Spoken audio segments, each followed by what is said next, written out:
يا مساء الفل والياسمين على احلى متابعين في الدنيا، يا رب دايما تكونوا بخير. النهارده قبل ما نبدا في وصفتنا، متنسوش ندعي لاخواتنا الفلسطينيين ان ربنا ينصرهم ويصبر اهاليهم وينتقم من كل ظالم يا رب. وما تنسوش اللايك واشتراك في القناه وتفعيل زر الجرس وكومنت حلو منكم يشجعني انزل فيديوهات اكتر. بس انا بجد ما كانش عندي طاقه ولا عندي باور ولا طاقه ولا نفس ولا اي حاجه ان انا اقوم اصور واعمل فيديوهات وامارس حياتي الطبيعيه.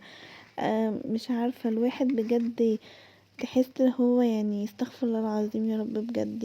الحمد لله على كل حال، واحنا احسن من غيرنا، بس يا رب يا رب يحلها من عنده يا رب وينصرهم يا رب. هنعمل بقى مع بعض النهاردة أكلة خفيفة، هنعمل شكشوكة. طبعا احنا كلنا عارفينها، دي بتنفع في الفطار أو في الغدا.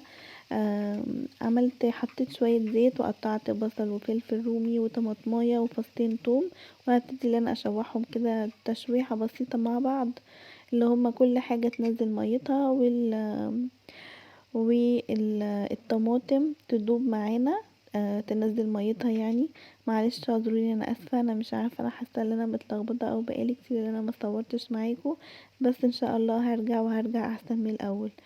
هبتدي بقى ان انا اتبلها بملح وكمون وفلفل وبهارات وبابريكا، وهقلب كل ده بقى مع بعض عشان يتوزع كويس في الخليط اللي احنا عملناه، وهنزل عليهم بشوية مية صغيرين جدا علشان يبقى فيه صوص كده في الشكشوكة بتاعتنا، ما تبقاش جافة. وهقلبها بقى كويس جدا وهسيبها ليه تتسبك كده، ما بتستبش كتير، هي دوبك 5 دقايق او اقل.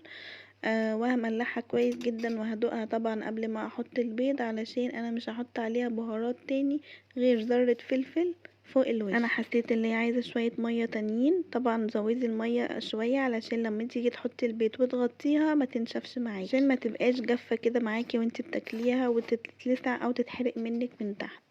حطيت بقى كسرت كل بيضه لوحدها في طبق وحطيتها كده من فوق الوش. انا ما بحبش اقلب البيض، بسيبه كده بنفس شكله علشان كل واحد كده ياخد بيضة بتبقى ليها ملامح كده في الطبق بتاعه.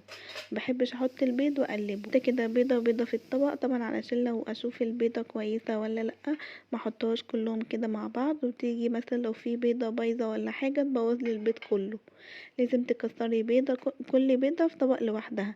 حطي بيضة لو سليمة حطيها على الخليط على الاكل بتاعك، وكسري بيضة تاني وهكذا. حطيت بقى كل البيض وهبتدي ان انا اغطيها باي غطا بقى عندك، غطا حلة، اي غطا بقى عندك، وغطيها وحطي عليها بس من فوق الوش ذرة فلفل علشان زفرة البيض.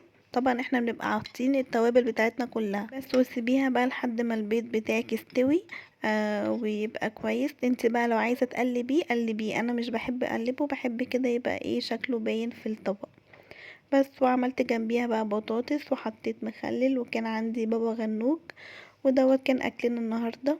لو عجبتك وصفتنا ما تنسوش اللايك واشتراك في القناه وكومنت حلو منكم عشان تشجعوني انزل فيديوهات اكتر، وما تنسوش ندعي لاخواتنا اللي في غزه. عايزه بس اقولك على تركية بسيطه، حطي توم مع البصل، توم مفروم او توم متقطع شرايح كده مع البصل وانت بتشوحيه، بجد هيفرق جدا في الطعم.